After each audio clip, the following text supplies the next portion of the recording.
Hey guys, in this video we are going to discuss the difference between linear and exponential equations. So first let's do a few vocab words. So an equation that forms a line is a linear equation. These are the types of equations that we dealt with all of first semester. Now an equation that forms a curve is an exponential equation.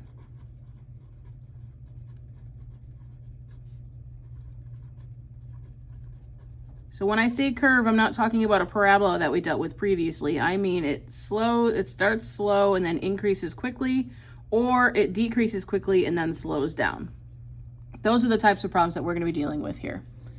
So first, let's take a look at a couple of tables, and our job is to decide whether each table is linear or exponential. So if we look at this first one, you want to focus on the y values and see how they're changing. So to go from 2 to 6, there's a couple things we could do. You could multiply by 3, you could add 4. That's basically it there. So then what you want to do is take a look at the second. So from 6 to 10.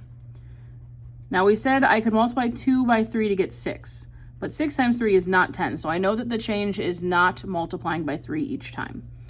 The other option was to add 4 each time. Well, 6 plus 4 is also 10. So that means my change is adding 4 each time.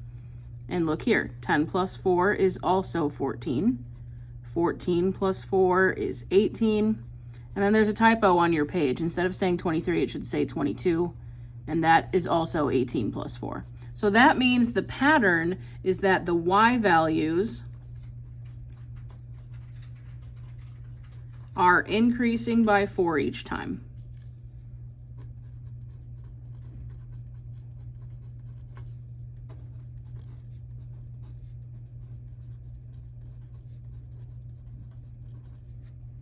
And we can write an equation for this too.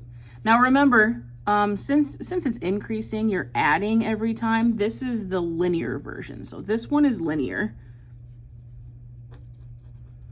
And if you recall, a linear equation is y equals mx plus b, where m is the change every single time and b is your starting value.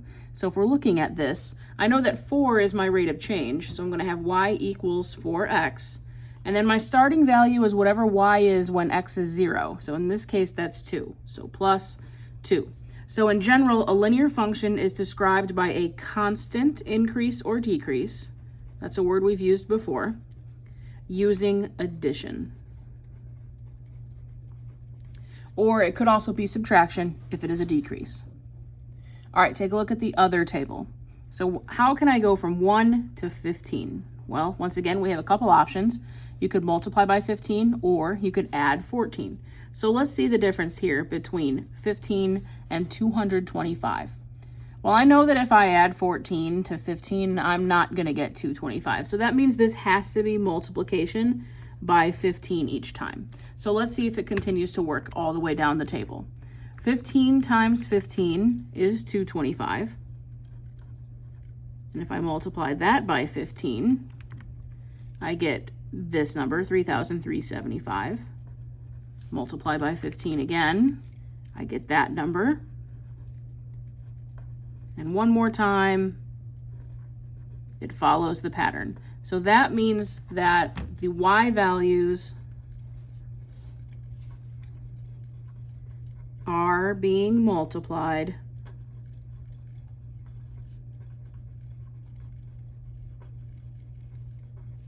by 15 each time.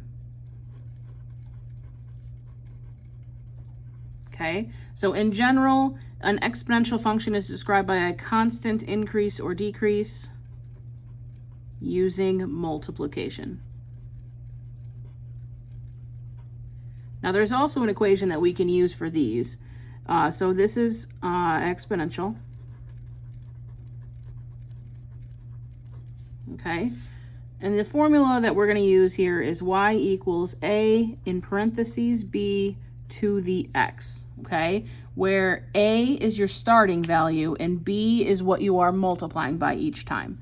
So for this equation, we have y equals, the starting value is whatever y is when x is 0. So in this case, it's 1. You can write it if you want, but you don't have to. Inside the parentheses is what we're multiplying by each time, so that would be 15 to the x. And that's it. That's how you decide if a table is linear or exponential.